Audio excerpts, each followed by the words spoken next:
ముఖ్యంగా ఏంటంటే దాదాపు ఆర్ఎస్ఎస్ కావచ్చు, విశ్వ హిందూ పరిషత్తు, భారతీయ జనతా పార్టీ, అలాగే కొంతమంది అఖిల భారతీయ విద్యార్థి పరిషత్ విద్యార్థి నాయకులు, చాలామంది పండితులు, కొన్ని సంఘాలు వీళ్ళందరూ కూడా ఏం చేసినారంటే అయోధ్య అక్షంతలను ఇంటింటికి చేరేటట్టు కాశ్మీర్ నుంచి వెళ్ళి కన్యాకుమారి వరకు అయోధ్యలో ఉన్న రాముని అక్షంతలు, ఆ అక్షంతలు ఏవైతున్నాయో ఇంటింటికి చేరేందుకు చాలా కష్టపడ్డారు. సో ఆ కష్టంలో చాలామంది కూడా సక్సెస్ అయినారని చెప్పేసి నేను అనుకుంటున్నా. కాబట్టి ప్రతి ఒక్కరికి దాదాపు అక్షంతలు వచ్చుంటాయి. మరి ఆ అక్షంతలను ఏం చేయాలి అనేది ఇవాళ ఒక ప్రోగ్రాం.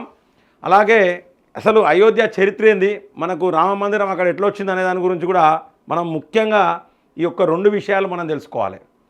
సో ఈ 2 విషయాలు తెలుసుకుందాం. నేను ఈరోజు కాషాయం కండువ, అంటే ఇది మన మెడ మీద ఈ కాషాయం కండువ ఉంటే ఎంతో ధైర్యం హిందువులకు.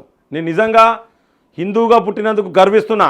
పక్కా 100కు 100% నేను హిందువునని చెప్పుకునేందుకు గర్విస్తున్నా.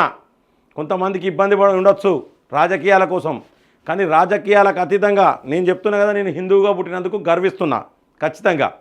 జై శ్రీరామ్. హిందువును నేను ధైర్యంగా చెప్పుకోవాలి.